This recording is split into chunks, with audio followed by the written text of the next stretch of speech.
Pernahkah kamu merasa lelah, bukan karena fisik yang bekerja keras, tapi karena pikiran yang tidak mau berhenti berlari? Saat tubuhmu sudah berbaring di tempat tidur, namun otakmu masih menyusun daftar masalah, skenario terburuk, dan ketidakpastian hari esok. Kita hidup di zaman di mana busyness atau kesibukan seringkali dianggap sebagai lencana kehormatan. Namun di balik itu, ada epidemi sunyi yang menggerogoti jiwa kita. Bukan sekedar stres biasa, melainkan sebuah kekhawatiran kronis yang perlahan-lahan mencuri damai sejahtera yang seharusnya menjadi hak kita sebagai manusia yang beriman. Hari ini, mari kita berhenti sejenak, menarik napas, dan menelusuri akar dari kegelisahan ini. Seringkali kita berjalan melewati hari-hari kita dengan membawa beban yang tidak terlihat oleh mata orang lain. Kekhawatiran itu seperti ransel penuh batu yang kita pungut satu persatu sepanjang perjalanan hidup. Batu, bagaimana jika saya gagal? Batu, bagaimana jika keuangan tidak cukup? Atau batu, bagaimana masa depan keluarga saya? Tanpa sadar, beban ini membuat langkah rohani kita menjadi lambat dan berat. Kita menjadi terlalu lelah untuk berdoa, terlalu cemas untuk bersyukur, dan terlalu sibuk memikirkan solusi manusiawi hingga lupa bahwa ada tangan Tuhan yang berdaulat. Kekhawatiran bukan hanya emosi, ia adalah pencuri sukacita yang paling licik. Untuk memahami bagaimana melepaskan beban ini, kita perlu kembali ke sebuah bukit di Galilea 2000 tahun yang lalu. Di sana, dalam apa yang dikenal sebagai khotbah di bukit, sebuah ajaran revolusioner disampaikan. Ini bukan sekadar nasihat psikologi kuno, melainkan sebuah resep ilahi untuk kesehatan jiwa. Berdasarkan kitab suci, dalam Matius pasal 6, pengajaran ini menantang inti dari kecemasan manusia. Di tengah masyarakat yang juga bergumul dengan kemiskinan dan penindasan Romawi saat itu, pesan tentang jangan khawatir terdengar sangat radikal. Namun justru di sanalah letak kekuatannya. Dalam bahasa asli Perjanjian Baru, kata yang digunakan untuk khawatir adalah merimnau. Kata ini memiliki makna yang sangat visual, terbagi menjadi beberapa bagian atau ditarik ke arah yang berlawanan. Inilah tepatnya yang dilakukan kekhawatiran pada hati kita. Satu bagian ingin percaya kepada Tuhan, namun bagian lain ditarik oleh ketakutan akan dunia. Ketika hati kita terbagi, kita kehilangan fokus. Kita tidak bisa melihat kedaulatan Tuhan dengan jelas karena pandangan kita kabur oleh kemungkinan-kemungkinan buruk yang belum tentu terjadi. Kekhawatiran pada dasarnya adalah bentuk ketidakpercayaan yang terselubung. Mari kita lihat sekeliling, seperti ajaran yang disampaikan di bukit itu. Pandanglah burung-burung di langit. Perhatikan baik-baik. Mereka tidak menabur, mereka tidak menuai, dan mereka tidak mengumpulkan bekal di lumbung. Secara logika ekonomi, mereka seharusnya panik. Namun, Apakah mereka jatuh kelaparan? Tidak. Bapa Surgawi memelihara mereka. Poin teologisnya di sini sangat tajam. Jika Tuhan begitu peduli pada ciptaan yang tidak diciptakan menurut gambarnya, betapa lebihnya Dia peduli padamu. Nilai dirimu di mata Tuhan jauh melebihi burung-burung itu. Kekhawatiran seringkali muncul karena kita lupa seberapa berharganya kita bagi Sang Pencipta. Ada pertanyaan retoris yang tajam dalam pengajaran tersebut. Siapakah di antara kamu yang karena kekhawatirannya dapat menambahkan sehasta saja pada jalan hidupnya? Kita sering berpikir bahwa dengan memikirkan masalah terus-menerus, kita sedang mengendalikannya. Itu adalah ilusi terbesar. Mengkhawatirkan hari esok tidak akan mengubah hasil hari esok. Itu hanya akan menguras kekuatanmu hari ini. Itu seperti mencoba menahan putaran bumi dengan tangan kosong. Kita tidak didesain untuk memegang kendali atas alam semesta atau masa depan. Kita didesain untuk memegang tangan Dia yang mengendalikan semuanya. Lalu, perhatikanlah bunga bakung di ladang. Mereka tidak memintal, mereka tidak bekerja keras membuat pakaian. Namun, bahkan Raja Salomo dalam segala kemegahannya tidak berpakaian seindah salah satu dari bunga itu. Jika rumput di ladang yang hari ini ada dan besok dibuang ke dalam api, didandani Tuhan sedemikian rupa, tidakkah Ia akan terlebih lagi mendandani kamu? Ini adalah argumen dari yang lebih kecil ke yang lebih besar. Jika Tuhan mengurus estetika bunga liar yang usianya singkat, masakan Dia mengabaikan kebutuhan pokok anak-anaknya yang kekal? Kekhawatiran adalah penghinaan halus terhadap karakter Tuhan sebagai penyedia.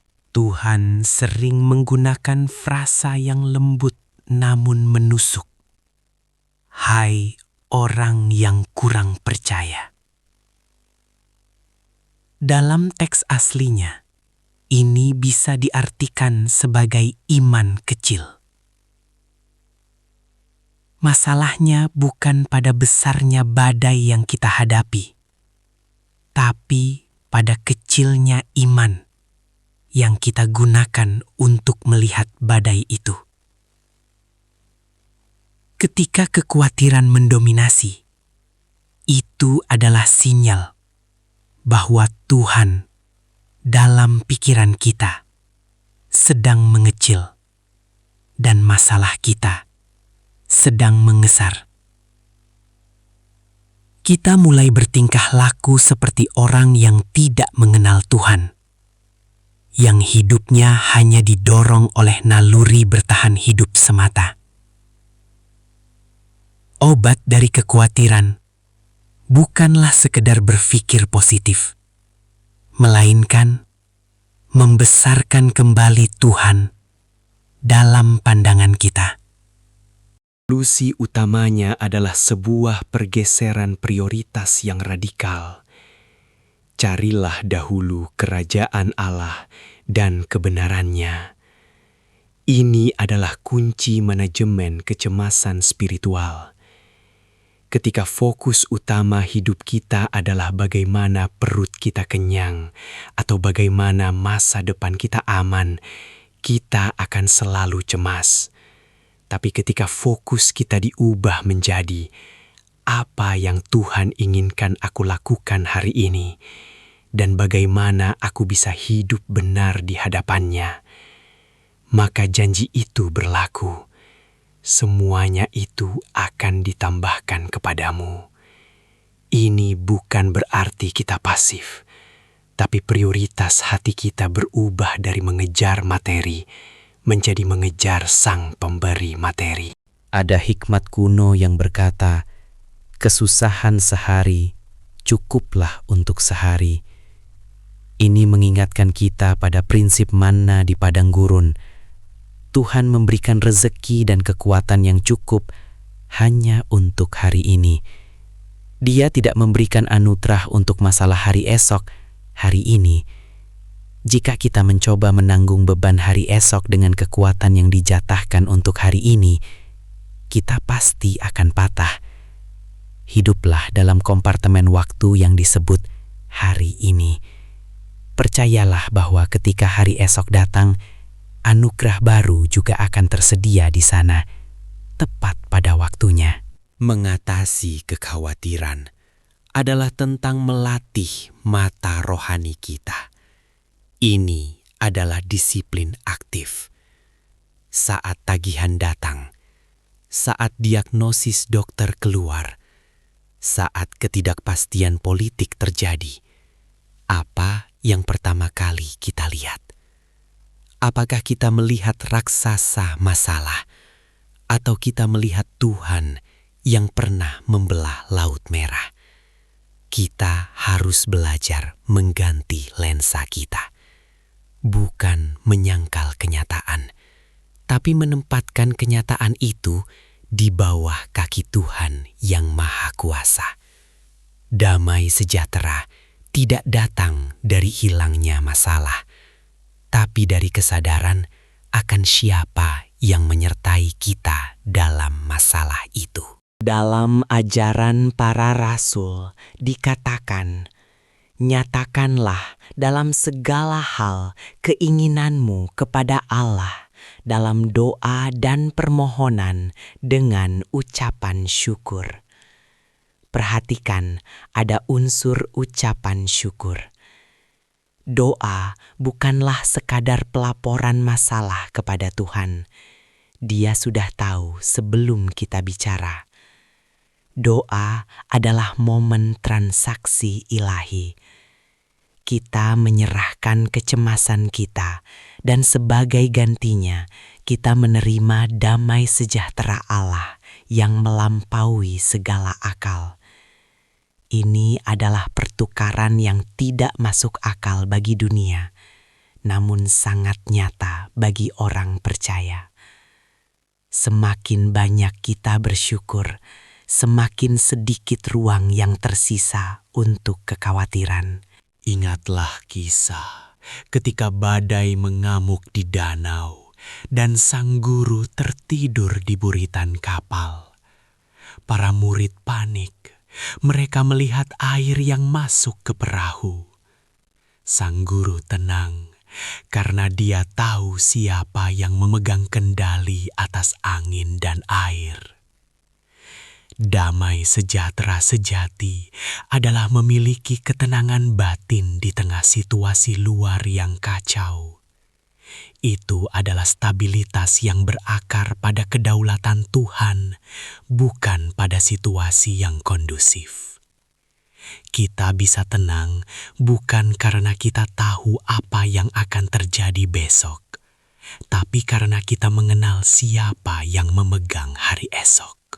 Jadi, ketika kekhawatiran mulai mengetuk pintu pikiranmu lagi, jangan biarkan ia masuk dan duduk di kursi pengemudi. Sapa dia dengan kebenaran firman. Katakan pada jiwamu, mengapa engkau tertekan, hai jiwaku? Berharaplah kepada Allah. Ubahlah setiap kekhawatiran menjadi bahan bakar doa. Biarkan damai sejahtera itu menjaga hati dan pikiranmu seperti seorang penjaga pintu gerbang yang setia.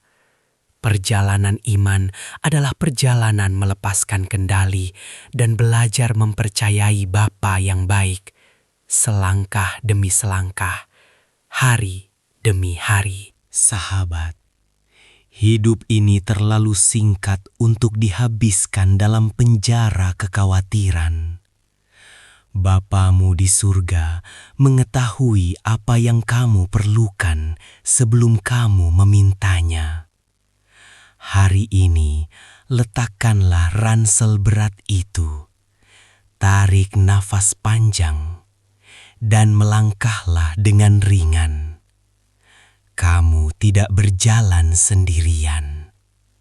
Kiranya damai sejahtera Allah yang melampaui segala akal memelihara hati dan pikiranmu mulai hari ini sampai selamanya. Amin.